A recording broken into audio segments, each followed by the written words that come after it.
여러분 안녕하세요. 관광종사원 관광자원 해설을 맡은 조은정입니다. 만나서 반갑습니다. 저희 본격적으로 강의 들어가기 전에요. 오늘은 오리엔테이션 시간입니다. 그래서 제가 이 시험은 어떤 시험인지 그리고 어떻게 준비해야 되는지를 여러분들께 간략하게 설명을 드리고 수업을 들어가도록 하겠습니다. 먼저 이 관광자원 해설이라는 과목에 대해서 여러분들이 좀 이해를 하셔야 될 필요가 있는데요. 이 관광자원 해설은요, 저희 관광통역 안내사, 그 다음에 국내 여행 안내사 이렇게 두 가지 시험에서 모두 시험을 치르고 있는 과목입니다. 그렇다면 이 두 가지 자격증의 공통점은 무엇일까요? 바로 우리나라에서 관광의 해설을 한다는 점입니다. 그래서 관광통역 안내사 같은 경우는 외국인들을 대상으로 하고요. 또 국내 여행 안내사들은 내국인을 대상으로 하지만요. 공통점은 다 우리나라의 소중한 관광 자원에 대한 해설을 한다는 점입니다.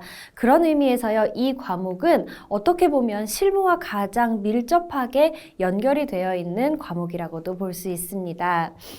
그래서요, 저희 이렇게 5개의 장에서 다음과 같은 내용을 배우게 되는데요. 먼저 이 관광 자원이란 무엇인가에 대한 이해를 말하는데요. 그래서 이 1장에서는요, 관광 자원의 개념이 무엇인지, 그 다음에 이 관광 자원을 어떻게 분류하는지에 대해서 저희가 학습을 할 겁니다. 그리고 나서요, 관광 자원에 이제 여러 가지 해설 기법이 있는데요. 이 해설 이제 어떻게 하는지 그 기법별로 여러분 좀 구분해서 기억을 해주셔야 됩니다.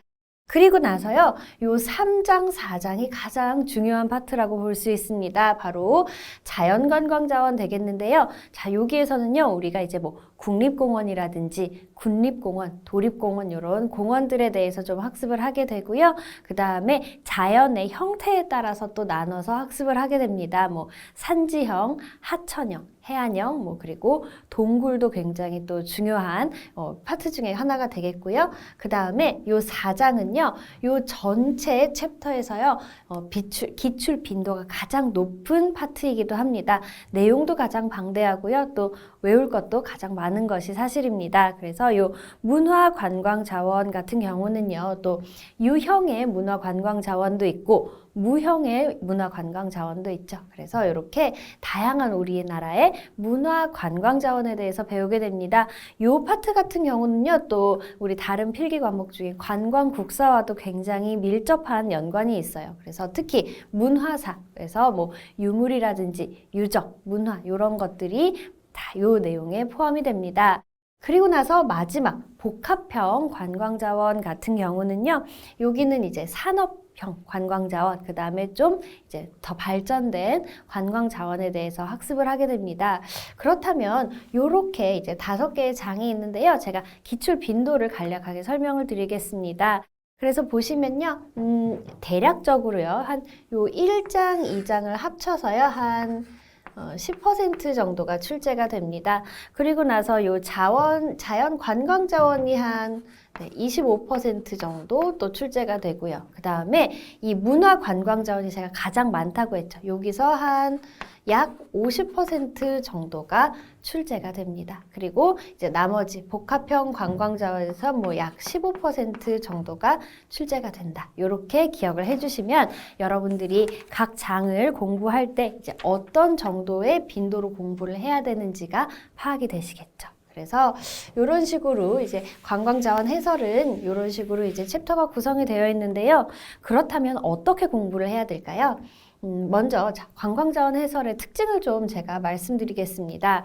제가 거짓말은 하지 않을게요. 사실 범위가 굉장히 방대합니다. 그리고 암기량도 많은 편이에요. 그래서 요 관광자원 해설 같은 경우는요. 암기를 하지 않으면 문제를 풀 수 없는 것들이 굉장히 많기 때문에 안타깝게도 여러분들이 기본적인 암기는 해주셔야 됩니다.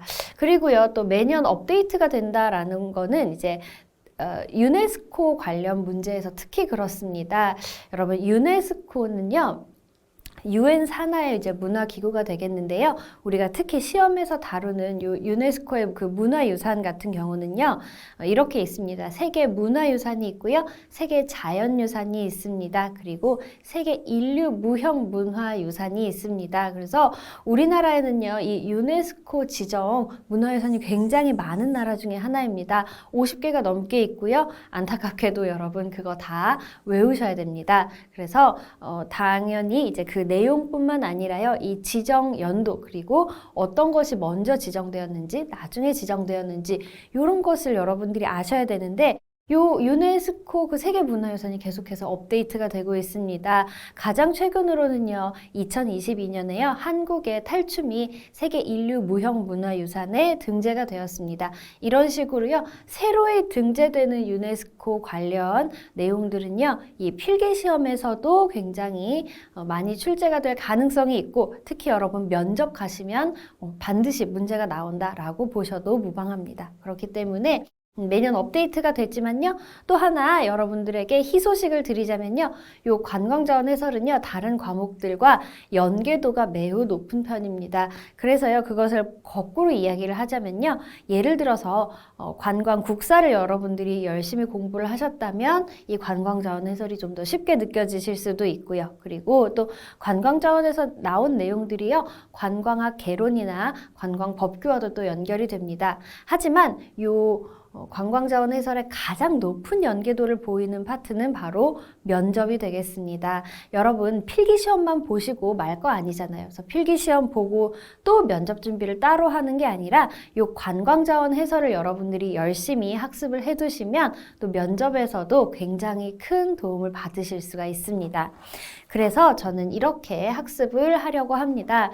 여러분, 이 시험은 아시다시피 커트라인이 있는 시험입니다. 그래서 저희 필기 과목이 4과목이 있는데요. 이 4과목에 이제 꽈락이 없어야 되는데요. 최소 이제 40점 이상을 넘으셔야 되고요.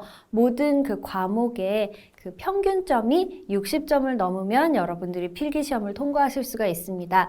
그 말은 뭐죠? 바로 100점을 맞을 필요는 없는 시험이라는 뜻입니다. 그래서 100점으로 통과했든 60점으로 통과했든 필기시험을 통과하는 것은 같거든요. 그래서 저는 이렇게 말씀드리고 싶어요. 고득점을 목표로 우리가 공부를 해보자. 그래서 60점을 목표로 공부를 하면요, 이게 굉장히 힘들어집니다. 그리고 또 이 관광자원 해설은요, 꽈락이 좀 잘 발생하는 과목이기도 하거든요. 그렇기 때문에 저희는요, 대충 한 80점대를 목표로 공부를 해보자 라고 제안을 드리고 싶어요. 그러니까 100점에 가깝기 위해서요, 너무 많은 스트레스를 받으면서 암기를 하실 필요는 없지만 기본적인 개념, 그 다음에 핵심 암기 정도는 챙기고 가자, 이렇게 이해를 해주시면 좋겠습니다.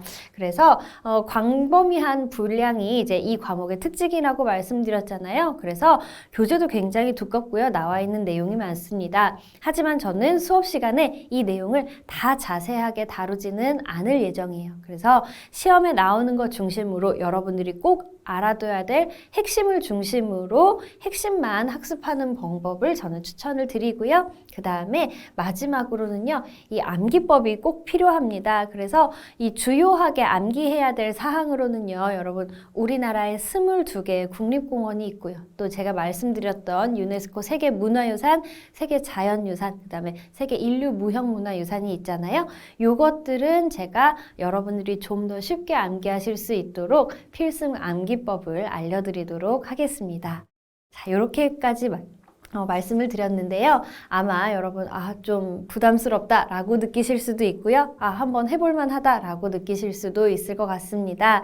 너무 긴장하지 마시고 걱정하지 마시고 1강부터 저랑 차근차근 학습하시다 보면 필기시험 무난히 통과하실 수 있을 거라고 믿습니다. 그럼 저희는 본 강의에서 뵙도록 하겠습니다. 감사합니다.